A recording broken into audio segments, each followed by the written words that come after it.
ओम श्रीमन्महागणाधिपतये नमः। लक्ष्मीनारायणाभ्यां नमः। वाणीहिरण्यगर्भाभ्यां नमः। उमामहेश्वराभ्यां नमः। शचीपुरन्दराभ्यां नमः। श्रीगुरुवे नमः। मातृपितृचरणकमलोभ्यां नमः। पवित्र श्रावण का मास चल रहा है। श्रावण का महीना और श्रावण के महीने में सोमवार का दिन भगवान भोले बाबा के लिए या भगवान भोले बाबा के भक्तों के लिए अति महत्वपूर्ण होता है। जैसे सूर्य मकर राशि में प्रवेश करते हैं तो उसको मकर संक्रांति कहते हैं, वैसे सूर्य कर्क राशि में प्रवेश करते हैं तो उसे कर्क संक्रांति कहते हैं। वहाँ भी संक्रांति बदलता है।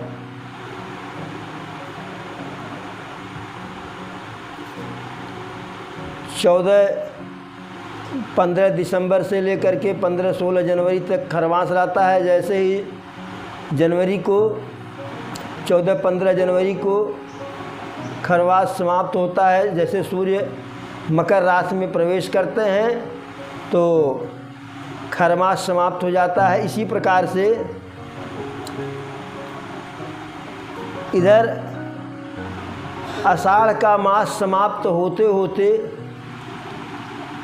तिथि चाहे जो हो,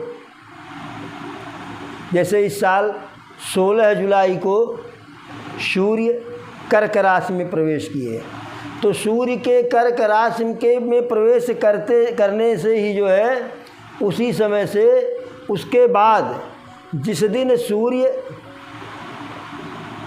कर्क राशि में प्रवेश करते हैं उसके बाद जो पहला सोमवार पड़ता है वहीं से भोले बाबा के लिए जो है विशेष वह सोमवार भोले बाबा के लिए विशेष जो है भोले बाबा के भक्तों के लिए विशेष महत्व का हो जाता है। किसी महीने में सावन के महीने में 4 सोमवार पड़ता है, किसी में 5 पड़ता है।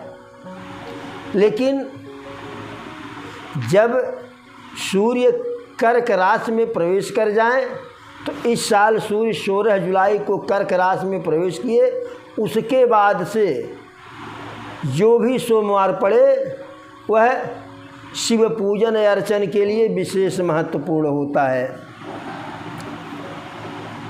भोले बाबा के पूजन अर्चन के लिए संपूर्ण श्रावण महीना ही विशेष महत्वपूर्ण है। उसमें से सोमवार अति महत्वपूर्ण है। सोमवार को हम चंद्रवार कहते हैं और चंद्रमा को भोले बाबा अपने ललाट में स्थान दिए हैं। चंद्रमा को भोले बाबा अपने सिर पे स्थान दिए हैं, इसलिए सोमवार चंद्रवार हुआ तो चंद्रवार होने के कारण सोमवार शिववार भी होता है। इसलिए सोमवार का विशेष महत्व होता है भोले बाबा के पूजन अर्चन के लिए।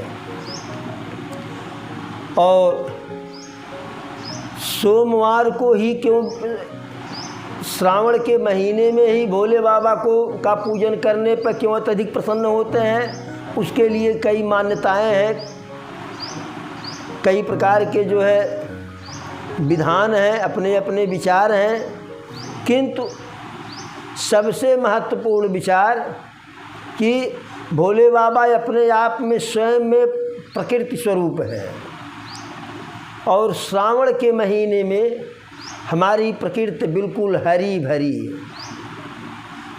इस हरियाली से भोले बाबा अत्यधिक प्रसन्न होते हैं, हरियाली को देख करके। दूसरी बात, श्रावण महीने में वातावरण ठंडा सा होता है, बरसात भी होता है। और चूँकि भोले बाबा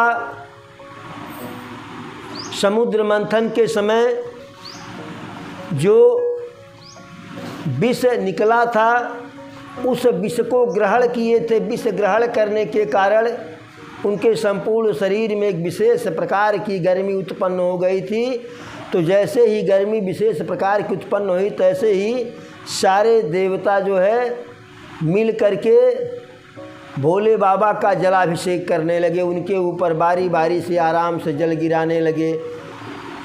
उनके ऊपर गिरा तो भोले बाबा को थोड़ा सा राहत हुआ। तो सावन के महीने में बरसात होता है, बरसात की जलधारा से भोले बाबा का शिवलिंग भीगता है, भोले बाबा भीगते हैं तो उनको उस विष वाले गर्मी से आराम मिलता है। इसलिए श्रावण के महीने में भोले बाबा का जलाभिषेक करने से भोले बाबा अति प्रसन्न होते हैं। दूसरी बात, भोले बाबा का जलाभिषेक कैसे किया जाए? तो जलाभिषेक करने के लिए सर्वप्रथम जब हम सो करके जगे, नित्य क्रिया समाप्त होने के पश्चात कायदे से स्नान ध्यान करके हम कहीं भी किसी भी शिवलिंग के पास जाएं, चाहे वह घर पे ही शिवलिंग हो, चाहे किसी शिवालय का हो, देवालय का हो, यानी तात्पर्य हमारा कि शिवलिंग से। और उसमें भी यदि संभव हो तो जिस शिवलिंग का प्राण प्रतिष्ठा कराया गया है वहाँ जाना चाहिए।